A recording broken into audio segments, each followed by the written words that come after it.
a meatball or No. sausage? Eli's doing an interview. Eli's doing an interview of Dad. He what? Interview for school. He's taping. He's got well, it's That would school. take about He's 10 taping. minutes to get through. Interviewing.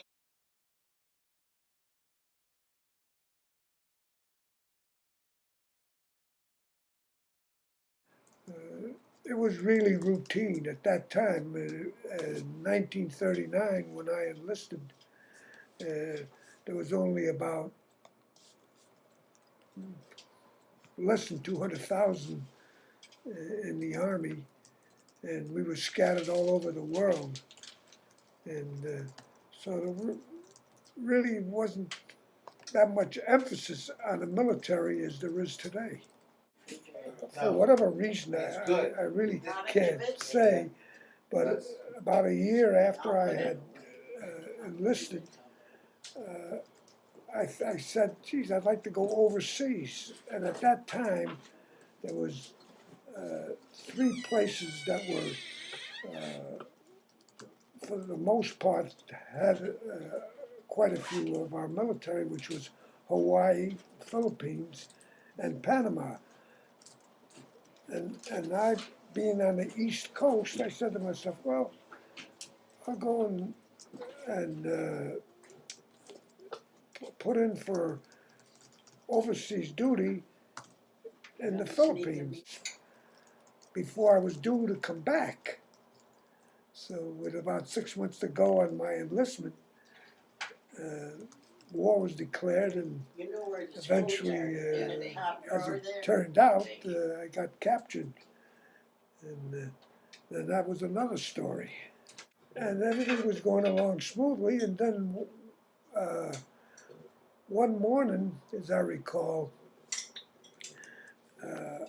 I get up to go to breakfast, and prior to where the dining hall is, there's what we used to call a day room. It was just a place that you watch.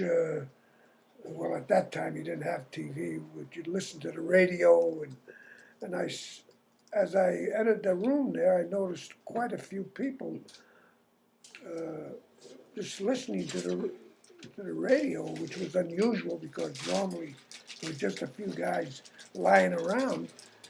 And so I stopped to listen, and at that time I was hearing that Hawaii had been bombed. It wasn't as romantic as to think that as soon as Hawaii was bombed, that the news would get out and everybody would rush out into the field and grab their equipment, and nothing like that. So I listened to it and had my breakfast, and about 2 hours later, then came the orders to get your stuff together. We're going to go out into the field. And our duty really at that time was simply to man the 12-inch guns and make sure that no enemy ships would enter the harbor. Nothing really happened for about 2 weeks. Then all of a sudden, we saw airplanes coming over. And next thing you know, bombs were falling. And then we really got concerned. Up till then, really nothing was happening to us, so we didn't think too much of it. But when the war got close to us and then we became part of it, then we became concerned. And then we dug our foxholes and emplacements, because we had to, at that time, we really, outside of the gun emplacements, the big gun emplacements and our living structures, there wasn't a heck of a lot on there. A group of us was sent to Bataan to act as observers in case they got within range of our big guns on Bataan, which, while I was there, it it didn't happen until about the last big push that they made, in which they overtook our field of action there, and some of us, of which I was one of them, was driven out into the sea, and it was either that or get captured, and we didn't know what to expect. So I along with others, we jumped into the bay there and started swimming away from the island, and also there was debris and that you could hang on to, that some of us could at any rate. And I along with others was picked up by these PT boats, which were manned by Navy personnel, and taken back to Corregidor. You probably heard about the Death March, the Bataan Death March. Well, if I hadn't, along with others, hadn't escaped into the sea there, I'd have been part of that march. Early May, when the Japanese landed on Corregidor, and about, I'd say probably about 12 hours later, we surrendered. And that's when we were just had to destroy the gun emplacements and do everything that we could so that anything that the Japanese took, they wouldn't be able to use.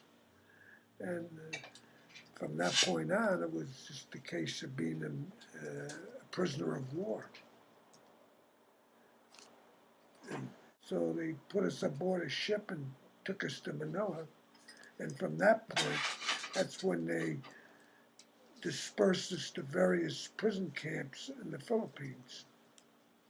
Okay. Oh, probably a few hundred in each of the cargo holds, in which you just went down and you had to make your own way. You slept standing up, laying down, crawled in any way that you could, and lots of got so bad. Luckily, not for myself, but for others who just went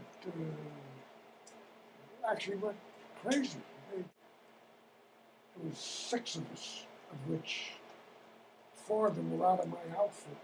They tried to escape, and they were captured, and they were brought back, and they were tied to posts and left out in the sun, which was quite hot. And then they untied them and took them to an area in which they gathered all of us to watch, and they shot them. As far as the living conditions and trying to survive. There were no friends, really. That's when you lost a little bit more weight, but not as much. But you couldn't have that much to lose, really. How low did you get? I think I don't know, probably a little over 100 pounds. They beat on you if they thought that you weren't working hard enough. Yeah, that was. I was beaten across the back, but it became almost accepted. I don't know, 3-4 days after we had gotten together and told the war was over, an army group of doctors and medical personnel, and, some trucks, they showed up, and that's when we knew for sure the war was over. After I got to Letterman Hospital, that they allowed us to run loose. And I met my father and my sister in San Francisco, and that was the first time I'd seen them in 6 years. So, is there any last thing you want to say before I shut this thing off? I'm glad it's over.